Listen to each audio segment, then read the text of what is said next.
एक बार फिर से आप सभी का स्वागत है मेरे चैनल रश्मि सहरावत पर।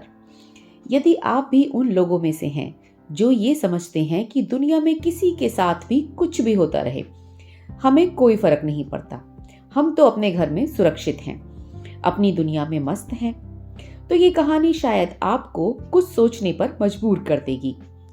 इस कहानी में एक चूहा एक कसाई के घर में बिल बनाकर रहता था।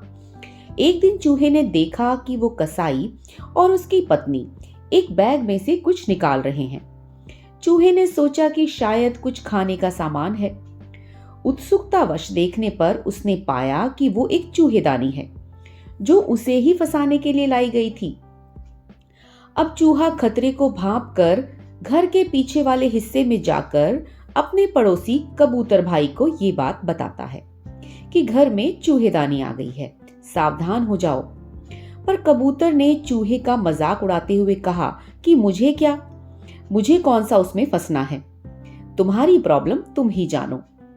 अब चूहा बड़ा निराश होकर वहां से चला जाता है और सोचता है कि चलो किसी और से हेल्प मांगी जाए। परेशान चूहा तब मुर्गे के पास जाता है और अपनी सारी परेशानी की वजह बताता है। पर मुर्गे ने भी चूहे की हंसी उड़ाते हुए कहा, जा भाई, ये मेरी प्रॉब्लम नहीं है, तुम्हारी प्रॉब्लम तुम ही जानो।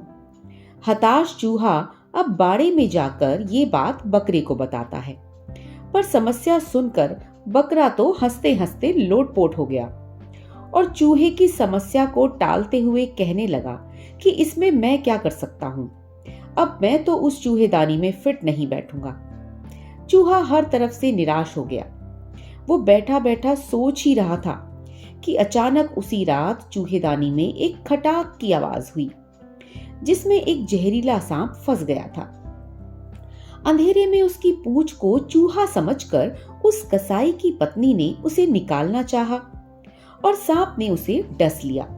जल्दी से कसाई ने अपनी पत्नी की जान बचाने के लिए डॉक्टर को बुलाया। डॉक्टर ने कसाई को अपनी पत्नी के जल्दी ठीक होने के लिए कबूतर का सूप पीने की सलाह दी। अब कबूतर बर्तन में उबल रहा था। ये खबर सुनकर कसाई के कुछ रिश्तेदार मिलने आ पहुंचे, जिनके खाने का अरेंजमेंट कसाई को करना पड़ा और अगले दिन उसी मुर्गे को काटा गया। कुछ दिनों बाद जब कसाई की पत्नी ठीक हो गई तो खुशी में उसने कुछ दोस्तों के लिए एक पार्टी रख दी। तब बकरे को काटा गया। चूहा अब बहुत दूर जा चुका था, बहुत दूर। ये तो खैर एक कहानी थी, पर ज्यादातर लोग अपनी असल जिंदगी में भी ऐसा ही करते हैं।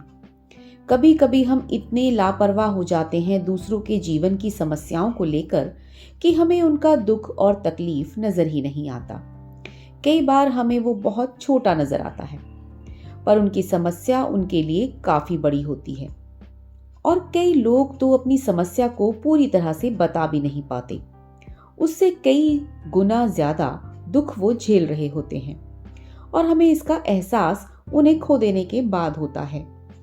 कई बार दूसरों की समस्याओं का प्रभाव हम पर भी डायरेक्टली तो कभी इनडायरेक्टली जरूर होता है, पर हम समझ नहीं पाते।